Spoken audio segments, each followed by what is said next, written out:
Les gars, nouvelle vidéo. Aujourd'hui, on va parler surtout de mon organisation par rapport aux steps. Donc, comment je m'organise en prépa pour arriver à avoir une dépense suffisante pour perdre des calories. On va pas s'attarder trop à ce qui se passe dans mon assiette et tout. Je vous garde ça pour une autre vidéo en mode une journée dans mon assiette.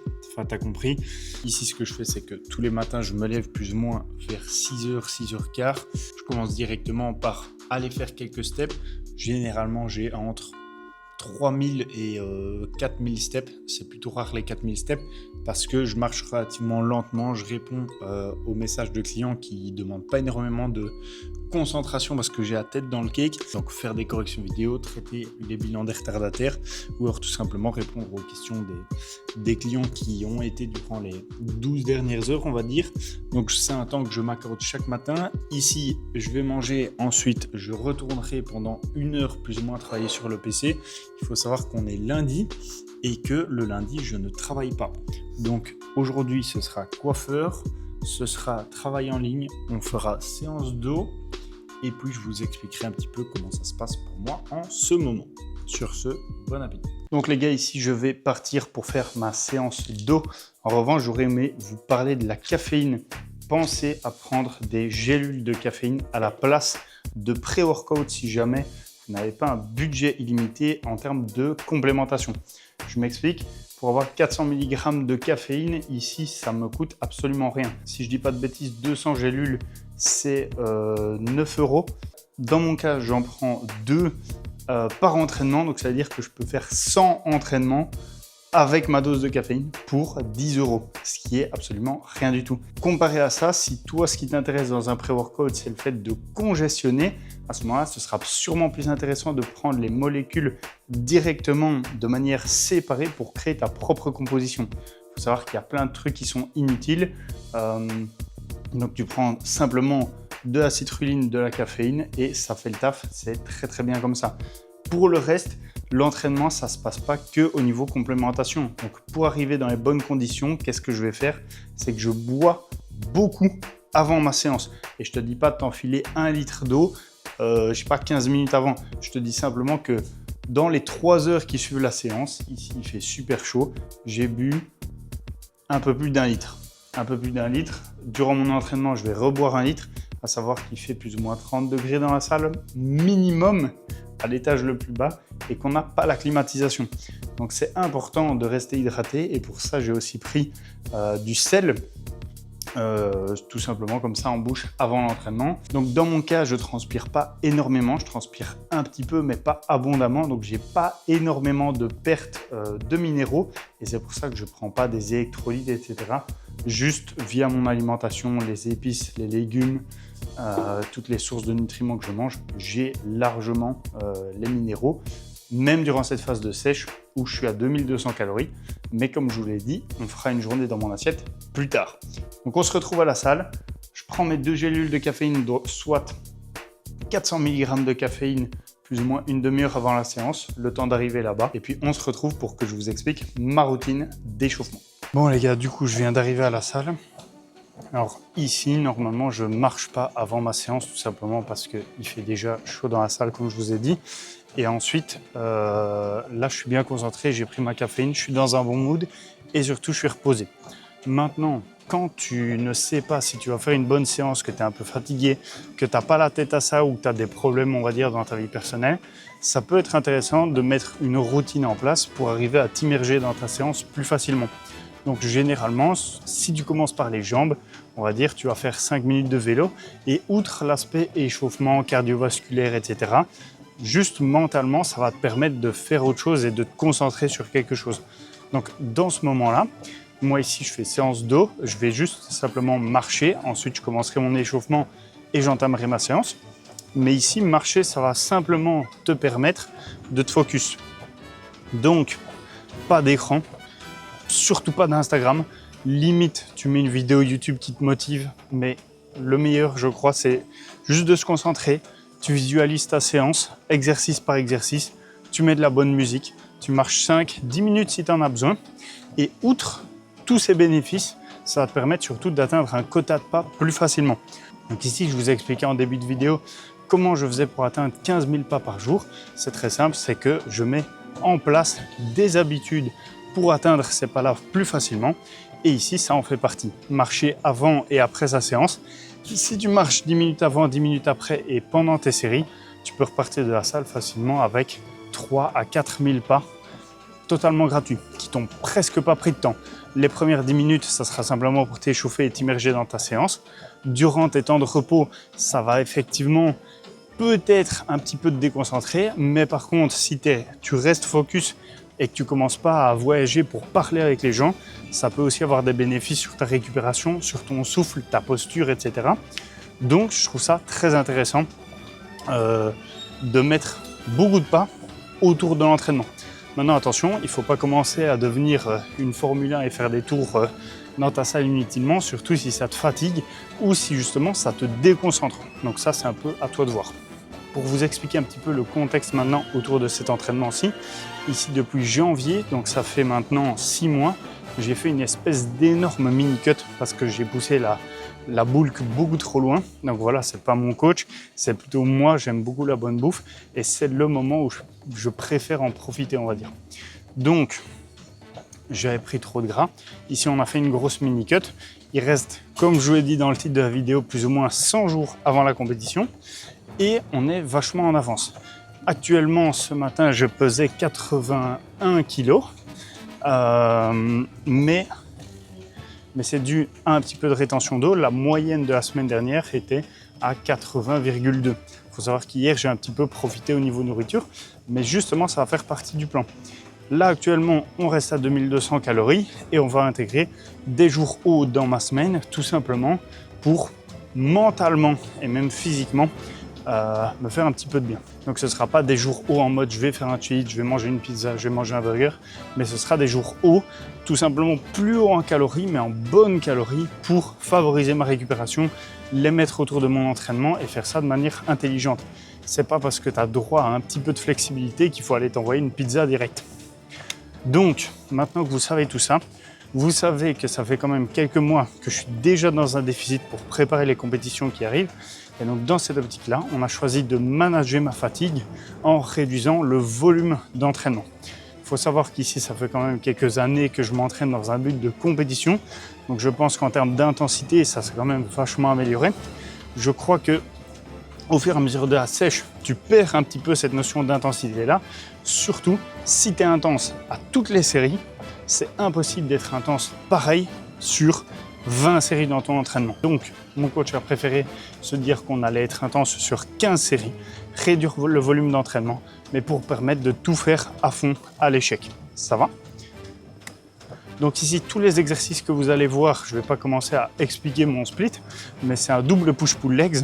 Ici, c'est ma première séance pull dans mon cycle et tous les exercices seront effectués uniquement avec 2 séries, pas plus. Normalement, selon les points faibles et les points forts, on met un petit peu plus de volume. Et si je me sens bien en fin d'entraînement, par exemple sur les 2 derniers exercices, par exemple un épaule et un bras, à ce moment-là, je me permets de faire une série de plus. Si jamais je ne suis pas trop en forme, je garde le volume comme c'est initialement prévu. Sur ce, ça fait 5 minutes que je marche et je vais commencer la séance 2. Premier exercice de l'oiseau à la poulie. Ici, j'ai changé mon setup. Je suis plus à la poulie tout simplement parce que j'ai mal au poignet. D'accord. Si je fais uniquement avec les boules. Et si jamais j'ai la cuff, tout simple, c'est qu'avec avec la longueur que tu as jusqu'aux boules qui tiennent le câble, on va dire, pour empêcher qu'il se rembobine, j'arrive pas à remonter assez haut, j'ai pas d'étirement. Donc ici, tu vas voir que j'ai une amplitude qui peut paraître relativement grande, mais au final, c'est l'amplitude auquel moi j'ai accès. Je rétracte mes omoplates à fond vers l'arrière et je laisse mes bras aller le plus en arrière possible durant ma contraction en laissant les omoplates fixes. Si jamais tu commences à bouger les omoplates, généralement, tu vas initier le mouvement avec les trapèzes ou en tout cas, il y aura des compensations. Et les trapèzes, ils sont là que pour stabiliser l'omoplate et faire travailler le deltoïde postérieur de manière isolée. À partir du moment où il y a trop de mouvements d'omoplate, logiquement, ce ne sera plus un exercice de deltopost. Donc, oiseau, 2 séries. Ici, je dois faire plus ou moins 11 reps. Et comme je te dis, le but ici, ça va être d'être dans une bonne trajectoire pour moi. Donc, je vais légèrement pencher mon buste vers l'avant. Et tu vas voir que l'amplitude auquel j'ai accès va très loin vers l'arrière. Donc, logiquement, je vais très loin vers l'arrière dans la contraction aussi. Ici, deuxième exo, ça va être un tirage buste posé à la machine, imitant un rowing du coup, plus pour tout ce qui est haut du dos. Donc arrière d'épaule et surtout trapèze médian et rhomboïde. Donc ici, machine légèrement divergente, ce qui est vraiment bien parce que ça va me permettre d'écarter les bras. Donc je standardise ma prise en prenant toujours au plus large. Et il faut savoir qu'ici, il y a une machine Real Leader qui est très bien en termes de trajectoire, mais qui par contre a une forte tension de contraction. Et ça fait des mois que je n'arrivais plus à progresser dessus. Donc on a choisi de changer pour celle-ci une Gym 80 qui est à poulie parce que la tension est différente. Donc idéalement, je devrais même avoir le siège encore un tout petit peu plus bas, mais ça reste l'option qui est la plus adaptée. Et sachant que la contrainte vient de devant, de toute manière, la résistance que moi je dois opposer, elle va aller vers l'arrière, logiquement en opposition. On est parti.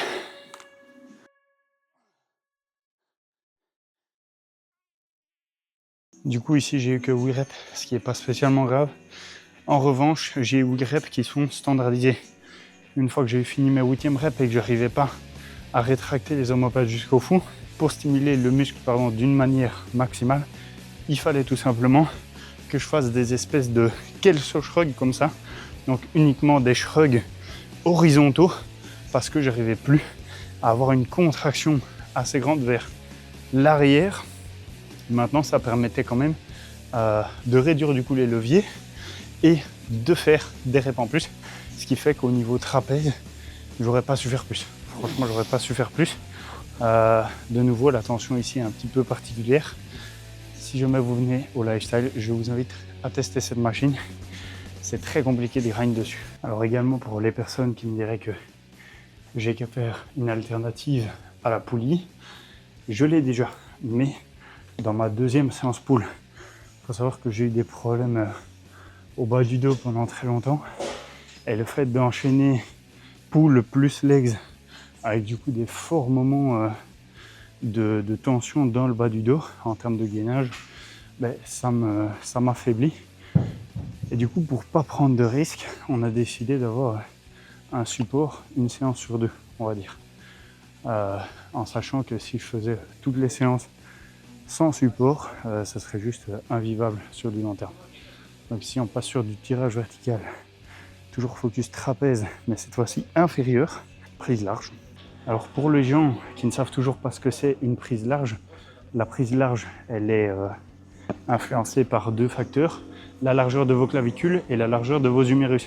Donc une fois qu'ils sont tous étendus du coude au coude en passant par les épaules et les coudes à 90 degrés, vous avez votre prise large. Ne cherchez pas à prendre plus ou moins, ça sert à rien. Vous allez juste rajouter des contraintes au niveau du coude et c'est pas ce qu'on veut ici. Ici, c'est peut-être l'exercice où j'ai eu le plus de mal à progresser au fur et à mesure des années parce que je trouve ça très compliqué pour ma part qui ai commencé en faisant vraiment ego lifting, etc., à porter le plus lourd. Je trouve ça très compliqué de standardiser l'angle dans lequel tu vas tirer. C'est-à-dire qu'une fois que je suis calé dans les boudins, même si je suis légèrement penché en arrière, j'essaye de standardiser ça. Sauf que logiquement, la charge, elle vient un peu de devant et du coup, ça a tendance à t'entraîner vers l'avant. Donc tu dois aussi lutter contre ça. Et c'est un paramètre relativement contraignant. Donc il faudrait un genre de machine comme ça, avec un buste appuyé. Sauf qu'ici, de nouveau, il n'y a pas une machine comme ça, avec une trajectoire qui s'adapte bien à la longueur de mes segments. Donc on reste sur du basique et ça marche très bien. Alors pareil, il faut arrêter de dire qu'il faut à chaque fois, tout le temps et de manière systématique, faire toucher la poitrine par la barre. En fonction de la longueur de tes segments, c'est peut-être même impossible, en dépendant de la longueur de ta clavicule, mais surtout du rapport entre ton humérus et ton avant-bras. Quelqu'un avec un tout petit humérus et qu'un avant-bras de 2 km, quand il est dans cette position-là, ne saurait pas toucher, à moins d'amener la barre encore plus bas. Et à ce moment-là, c'est plus le mouvement qu'on désire. Essaye de voir à quelle amplitude tu peux aller chercher moi ça s'arrête genre à 2-3 cm de ma cage thoracique. Si je descends plus bas, de manière volontaire, j'ai accès à cette amplitude-là, mais j'ai absolument aucune force dans les 2 derniers centimètres. Et si c'est pour réduire la charge de moitié, pour aller gratter ces 2 cm-là d'amplitude, je crois que ça en vaut pas le coup.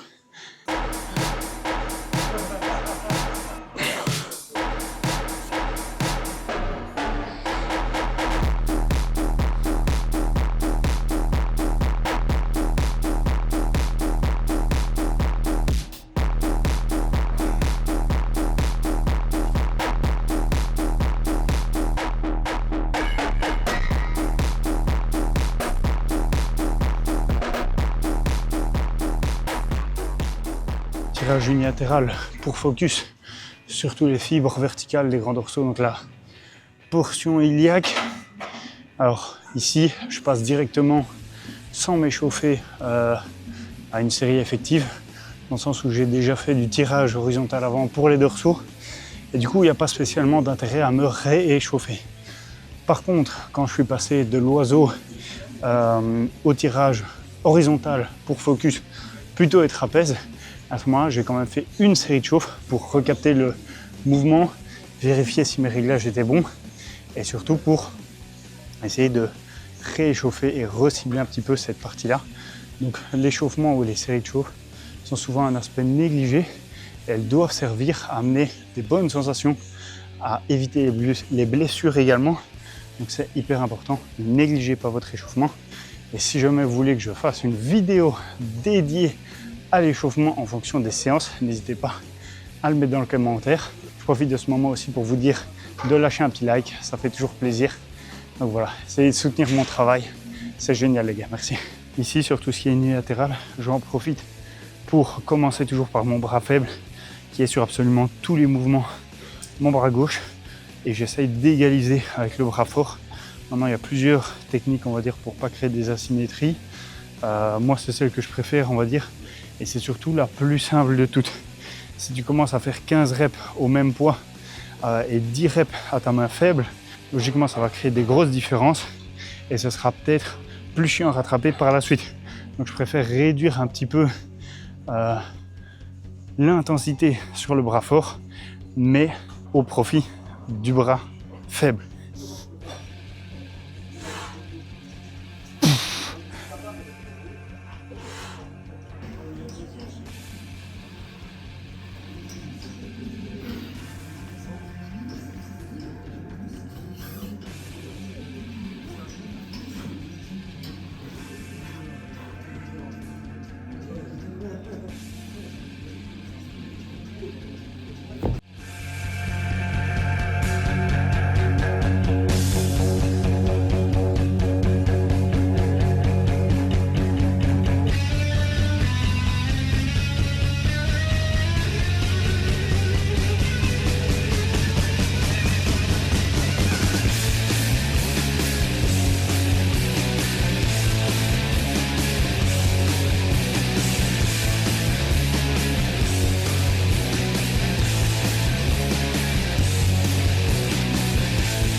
Séance d'eau terminée. Je vais rentrer maintenant prendre ma collation de 16 heures. J'ai juste pas eu de batterie pour tout filmer. Donc je suis désolé, il va manquer quelques conseils. J'ai essayé de faire mon update aussi avec mon téléphone, mais il commence à vieillir. Donc je suis désolé si la qualité est un petit peu moins bien. Et pareil pour la qualité de sonore de ce que je suis en train de dire. Donc voilà, globalement, très bon entraînement malgré la chaleur. Cette fois-ci, j'ai pas fait de step après ma séance, tout simplement parce que je suis déjà à 15 200 steps avec les 2 heures de marche du matin, les pas dans la salle, plus les pas de quand j'ai parlé en début de vidéo. Donc ça aussi, ça peut être une excellente chose à mettre en place si jamais tu n'arrives pas à avoir tes steps sur la moyenne de la semaine. C'est les jours où tu travailles moins, ce qui est souvent le cas pour le week-end tout simplement. Essayer de marcher plus à ce moment-là. Alors évidemment, si tu es fatigué pour le week-end et que tu essayes de récupérer, etc., ça ne doit pas être au détriment de quelque chose, mais de manière générale, les jours où tu vas pas au sport, les jours où tu es un jour de repos, gratter 2 à 3 000 steps de plus, c'est pas énorme, ça fait pas beaucoup de dépenses et surtout ça influe pas trop sur ta récupération. Donc s'il y a moyen de faire plus de steps pour s'avancer, vas-y. Moi ici, comme je vous ai dit, hier j'ai mangé un petit burger avec ma famille, j'ai fait énormément de rétention d'eau aujourd'hui, ça se voit je crois sur le physique et sur les updates. J'ai pris du coup 1,8 kg en un jour sur un repas. Donc évidemment c'est pas 1,8 kg de graisse, il faut rester lucide, mais par contre c'est vrai que mentalement, se réveiller et être moins bien, c'est un petit peu chiant. Donc je vais en profiter aujourd'hui pour m'avancer pour déjà ce week-end, sachant que les autres jours j'arrive à faire 15 000 pas de manière assez facile. Et voilà pour cette fin d'entraînement.